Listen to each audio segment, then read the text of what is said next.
The US veterans website stresses that the source of the sarin gas used in Ghouta chemical attacks was the United States Department of Defense via Turkey. And the Syrian Arab Army continues its national duty in pursuing armed terrorist groups in different regions, having successful operations against their hideouts.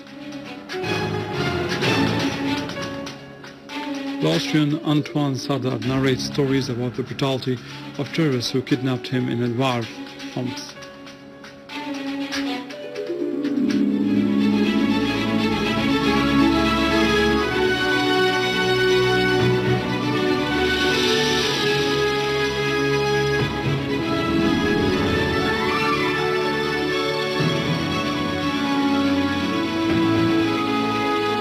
Good afternoon, this is news in English from Syrian Arab television in Damascus, and we start from the Russian Foreign Minister Sergei Lavrov, who called on his US counterpart John Kerry in a telephone call to make Washington use its influence to prevent Kiev from using force in East Ukraine and push it to hold dialogue, paving the way for conducting a constitutional reform. A statement released by the Russian Foreign Ministry said that Lavrov referred to the deteriorating situation prevailing in southeast Ukraine.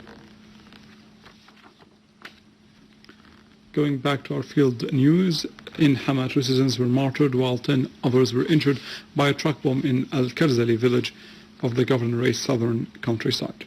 Terrorists blew up the truck with a huge amount of explosives near the school of the village, which resulted in the martyrdom of 2 citizens, 10 were injured, and the total destruction of the school and 6 other houses.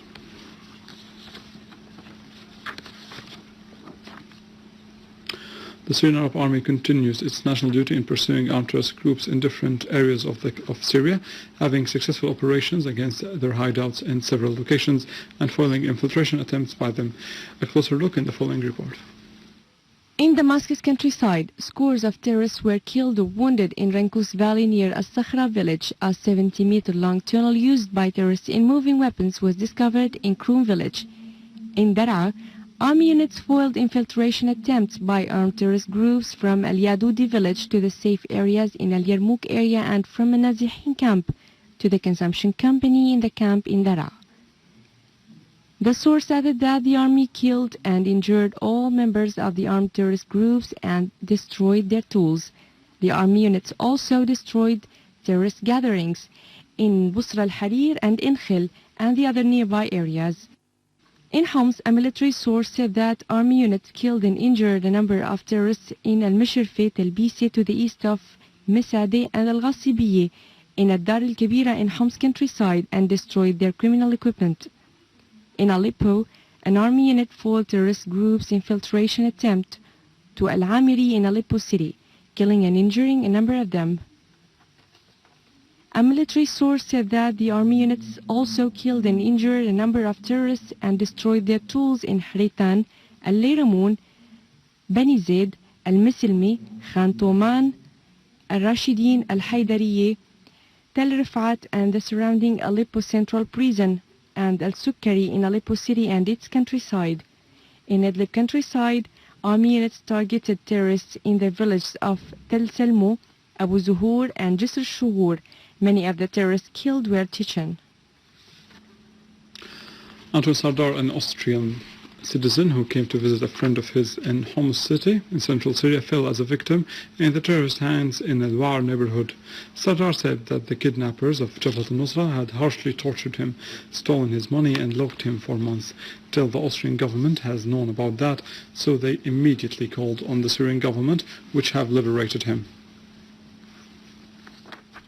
I was kidnapped by a terrorist group, I think was called Nusra.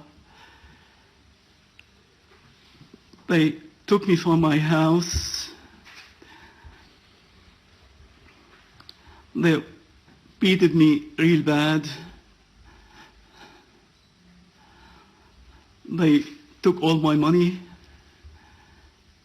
and they locked me into a cellar attached to a wall by a chain, handcuffed. Well, they were asking me all the time what was the cause I came to Syria.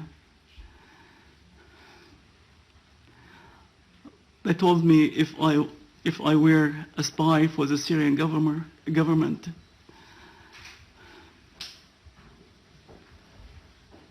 Which I denied.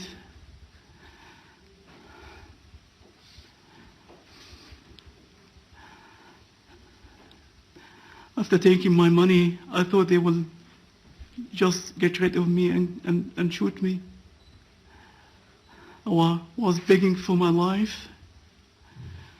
I told them that I have 5 kids, that I have to take care of my kids. They kept me in this basement for almost 4 months. After that, my health was at risk. On Sunday, I think it was the 6th of this month, the Austrian embassy called me, and they told me that somebody from the Syrian authority will call me and will see how they can get you out of this area.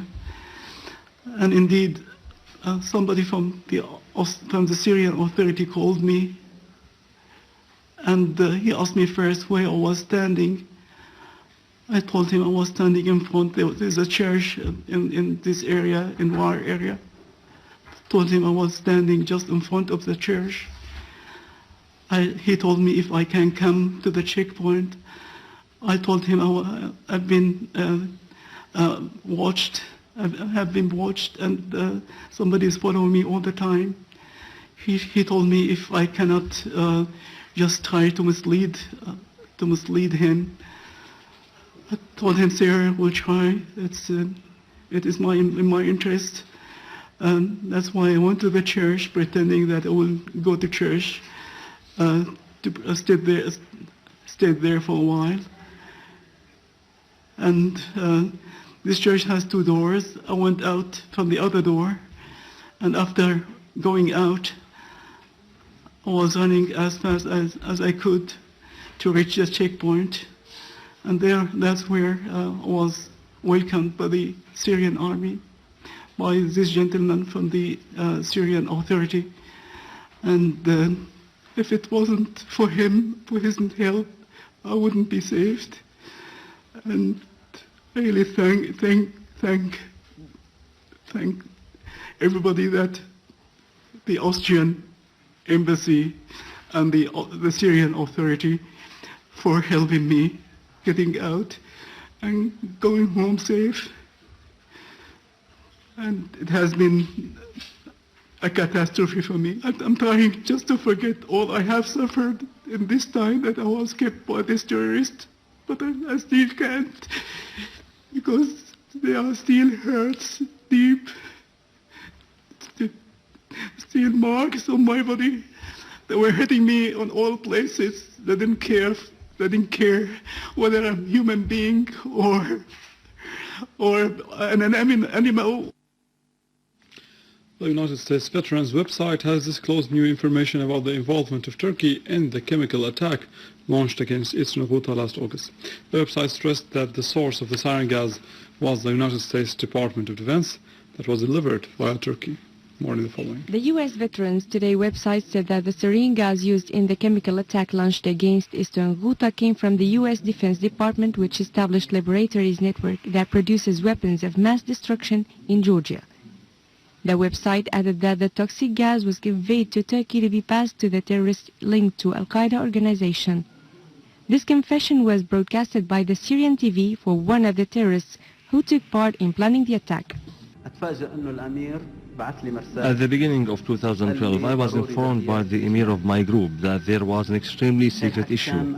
I was informed that there were weapons in Turkey that should be conveyed via borders to the city of Deir ez-Zor, and then other members would take it to Damascus. Meanwhile, the British The Independent newspaper said that Erdogan was changed from an example of the strong man in the Middle East to a dictator made of tin because of his practices against Syria and his support of the armed terrorist group there. The British journalist Robert Fisk said that more evidence is being discovered about Erdogan's involvement in the events in Syria and the relationship between this role and Erdogan's relationship with Obama. In the meantime, the British Daily Telegraph newspaper said that at least 500 terrorists from Britain traveled to Syria to fight against the Syrian government there. A senior official at the British government said that the terrorists coming from Syria constitute the biggest security threat against the UK. Earlier, American writer Seymour Hersh reiterated that US intelligence officials have concluded that Erdogan government played a role in the chemical attack in Eastern Ghouta last August.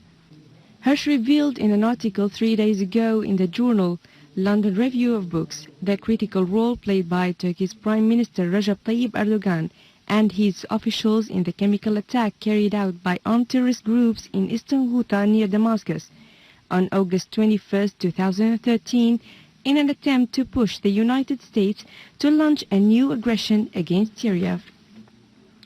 The British The Times newspaper said that the United States forces are supervising the training of terrorist groups in Jordan.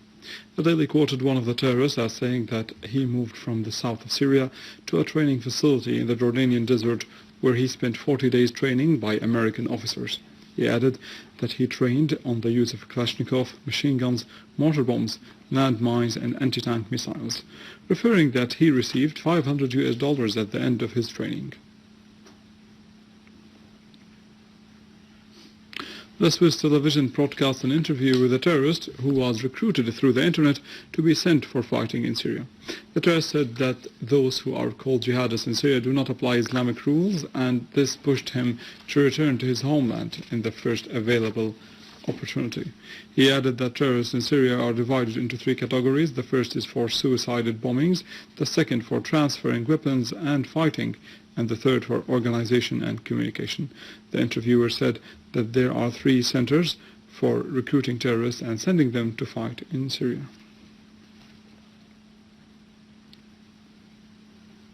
Western diplomatic sources revealed that the United States President Barack Obama's administration has urged Israel to attack Syrian army to prevent it from advancing into positions of the armed terrorist groups trained by Washington in Jordan.